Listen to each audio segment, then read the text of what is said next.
Greetings, folks. This is Mason Weaver. It's my second video about my wife. She passed away a month ago tonight. And we're doing okay. We're doing all right. And I just want to share some things because I like to think that I'm an observer of life. And I analyze everything at the foot of the cross.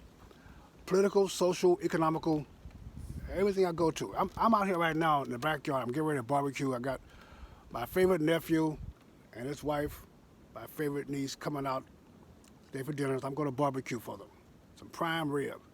We're going to have a house full of joy today. Springtime is here. It's my wife's favorite time of the year. When the birds come back, when the frogs start chirping. She comes out here to get her concert, to listen to the birds and the frogs and the crickets. She thinks it's a personal concert that they put on for her. She sit out here in these chairs for hours at a time, and I appreciate that. I very seldom sit out here. So I'm cutting the grass. I'm with her. I'm an observer of life, and I was with her 35 years as her husband. Did a lot of things together, and she's no longer here. So how do you handle that? The extreme grief. The grief comes in waves. It comes in waves, and the wave's not here right now, so I can talk about it.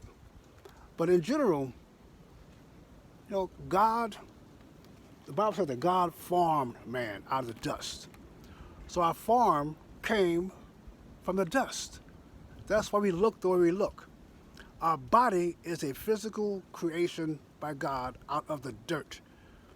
And that includes our mind. That includes our brain. It includes our sensitivity. We touch things. We feel cold. We get thirsty.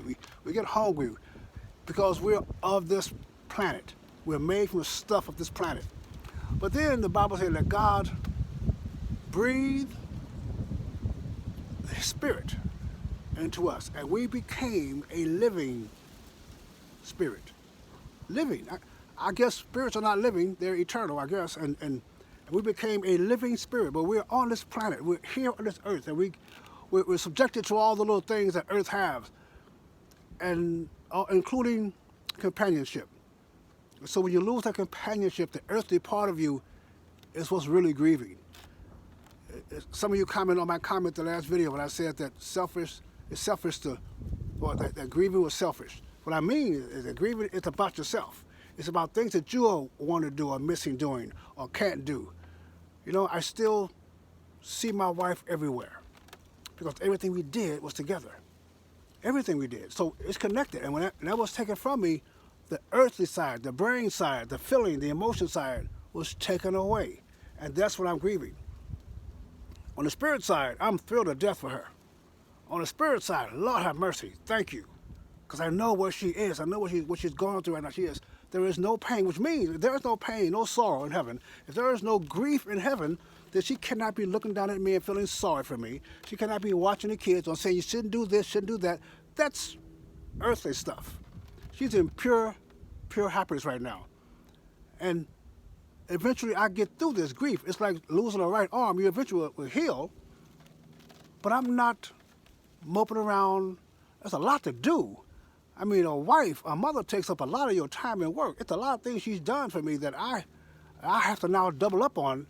I got to be more sensitive to my granddaughters. I got two young ladies here now who have lost their mother, the only mother figure they've ever had, who taught them everything about being a woman.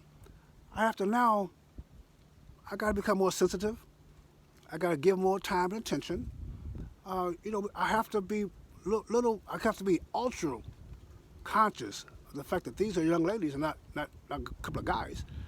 And I'm trying, and they're helping me, taking advantage of me, but they're helping me. I'm not weak. I'm not paralyzed. I'm okay. I'm all right. I'm where God wants me to be right now. I am in prayer, constant prayer, for God to open up His instructions to me. What is it that I want to do? What is it He wants me to do? But the death of my wife tore us apart, but it did not tear me from God.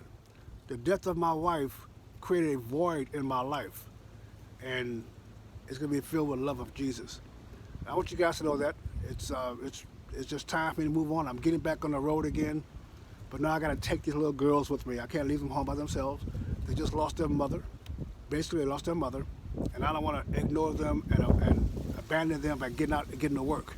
So I'm working here at the house. And when I travel, I'm probably going to take these little girls with me.